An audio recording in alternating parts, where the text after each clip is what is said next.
Tentu ini adalah kabar yang baik bagi kita semua ya teman-teman, karena kita berharap semakin banyak pemain keturunan Indonesia yang bisa membela timnas Indonesia. Bukan berarti bahwa nanti tidak akan ada ruang ataupun peluang bagi para pemain yang dihasilkan dari liga domestik. Tentu mereka punya peluang yang sama untuk bisa bermain bagi timnas Indonesia, tapi tentu mereka harus bisa bersaing dengan rekan-rekan yang lain, bukan saja para pemain keturunan, tapi juga para pemain lainnya yang berasal dari kompetisi domestik, supaya nanti yang bisa membela tim nasional Indonesia adalah the best of the best. Jadi saya pikir tidak ada salahnya juga dari PSSI menaturalisasi pemain-pemain keturunan Indonesia. Jadi kita juga jangan salah paham. Yang dinaturalisasi adalah pemain-pemain keturunan Indonesia alias pemain-pemain yang punya darah Indonesia. Ya, dan dia diinginkan oleh Sintayong sebagai pelatih tim nasional Indonesia bergabung dengan tim senior. Ini harus cepat-cepat diurus. Sehingga apa yang diinginkan oleh STY mendapatkan pemain, berarti perhatian dari pemerintah itu luar biasa untuk bisa mendukung, memajukan sepak bola kita. Dan pasti DPR RI juga akan terus bekerja ya, dengan baik. Pasti di jantung atau di lini belakang kita akan semakin kuat. Dan STY memang coba untuk membangun ya fondasi dia yang kuat di timnas kita itu dari lini belakang. Makanya dia perlu untuk pemain-pemain yang berkualitas ya. Timnas Indonesia memiliki peluang besar untuk naturalisasi bek milik Leeds United Pascal Struijk. Timnas Indonesia memiliki peluang besar untuk menaturalisasi bek milik Leeds United, Pascal Struijk. Diketahui, Pascal Struijk merupakan salah satu pemain keturunan yang menjadi incaran PSSI pada 2022 lalu. Akan tetapi, kala itu bek berusia 25 tahun itu masih belum ingin menerima tawaran untuk membela timnas Indonesia. Sebab, kala itu Struijk masih berharap dipanggil oleh timnas Belanda ataupun Belgia. Namun, hingga kini Kapten Leeds United itu masih belum juga mendapatkan panggilan dari timnas Belanda ataupun Belgia. Dari hal itulah, PSSI masih berpeluang untuk menaturalisasi Pascal Struijk untuk memperkuat timnas Indonesia. Hal itu dibocorkan oleh media kenamaan Belanda, Voetbal Primer baru-baru ini, dan satu orang yang tidak banyak disebutkan, Pascal Struijk diizinkan untuk bermain di timnas Indonesia. Dia adalah pemain yang luar biasa, ujar salah satu host dalam podcast yang tayang di kanal YouTube Voetbal Primer.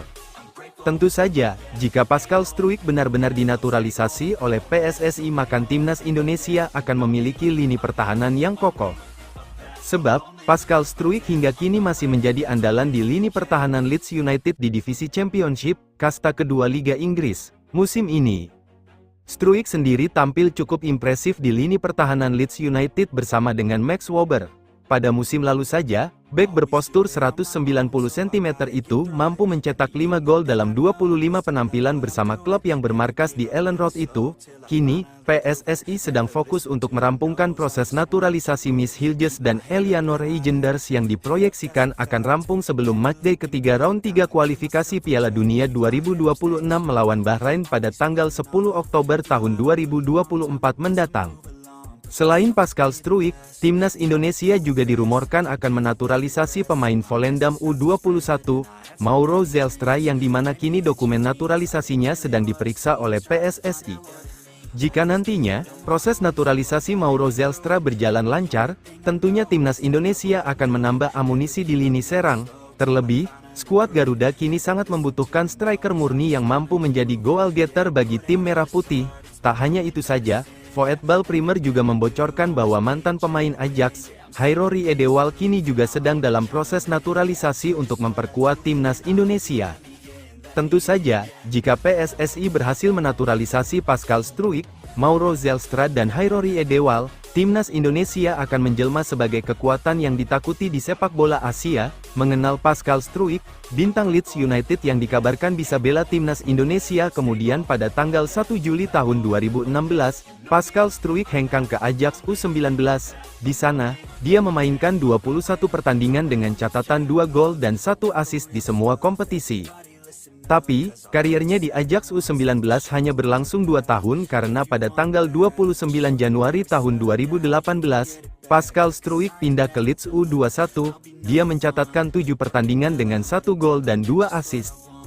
Dia mencapai puncak kariernya bersama Leeds. Pascal Struijk sudah tampil dalam 127 pertandingan sejak debut profesional pada musim 2019/2020. Total, 10 gol pun berhasil dikemasnya.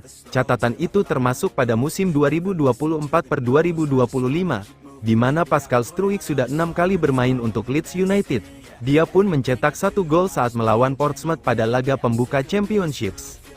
Di level tim nasional, Pascal Struijk belum mendapatkan kesempatan dan panggilan membela Belanda senior. Dia hanya pernah masuk timnas U17 Belanda dengan catatan 3 caps pada 2016. Artinya, kans dan kesempatan Pascal Struijk untuk membela timnas Indonesia masih sangat terbuka. Jika pada akhirnya Pascal Struijk membela timnas Indonesia, dia bisa menjadi pemain termahal. Saat ini nilai pasarannya mencapai 15 juta euro atau setara 260,72 miliar rupiah. Pascal Struijk kembali disebut bisa bela timnas Indonesia. Shin Tae-yong tertarik dengan pemain keturunan seharga 256 miliar itu. Bek Leeds United, Pascal Struijk kembali disebut bisa membela timnas Indonesia. Apakah membuat pelatih Shin Tae-yong tertarik dengan pemain keturunan seharga 256 miliar rupiah tersebut? Sebagai informasi, Pascal Struijk merupakan pemain keturunan yang memiliki darah Indonesia berasal dari sang kakek dan neneknya. Hal itu diungkapkannya pada 2020 silam. Kala itu, pemain berusia 25 tahun tersebut menjelaskan bahwa kakek dan neneknya berasal dari Indonesia yang hijrah ke Belanda. Namun, Pascal Struijk lebih sering berada di Belanda dan Belgia ketimbang di Indonesia meskipun dia sampai sekarang belum pernah membela tim senior dari kedua negara tersebut. Ya, dari kakek nenek saya yang meninggalkan Hindia Belanda, nama Indonesia dulu, ke Belanda, saya punya koneksi dengan Indonesia, tapi kini saya lebih terlibat dengan Belanda dan Belgia, kata Pascal Struijk saat diwawancarai Sport Magazine pada 2020 lalu.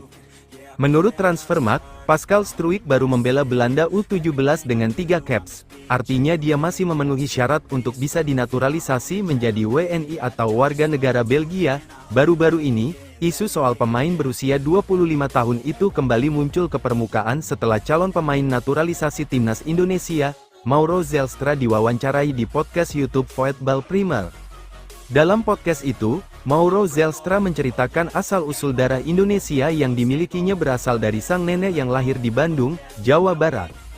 Mengenal Pascal Struijk, bintang Leeds United yang dikabarkan bisa bela timnas bek Leeds United. Pascal Struijk berpeluang masuk timnas Indonesia. Simak profilnya bek Leeds United. Pascal Struijk baru-baru ini menjadi perbincangan, karena berpeluang masuk timnas Indonesia. Kabar ini beredar setelah media ternama di Belanda, Voetbal Primer, menyebutkan ada 5 pemain keturunan Indonesia yang diizinkan untuk bergabung timnas Indonesia. Salah satunya Pascal Struijk. Pascal Struijk diizinkan bermain untuk Indonesia. Dia pemain yang luar biasa, kata host di podcast Voetbal Primer, dikutip dari kanal YouTube Voetbal Primer, Kamis, tanggal 12 September tahun 2024. Profil Pascal Struijk dikutip dari Transfermarkt. Pascal Struijk bermain di klub Leeds United di English Football League, EFL, Championship atau Liga Sepak Bola tingkat kedua di Inggris. Ia juga pernah masuk timnas U17 Belanda dengan 3 caps. Nama lengkapnya Pascal Augustus Struijk, lahir di Deurne, Belgia, pada tanggal 11 Agustus tahun 1999. Ia mengawali karirnya muda di ADO Den Haag. Struijk masuk skuad ADO U17 dan ADO U19 hingga bermain pada 2016. Bersama ADO U19, Struijk tampil dalam 16 pertandingan dengan 6 gol dan 1 assist.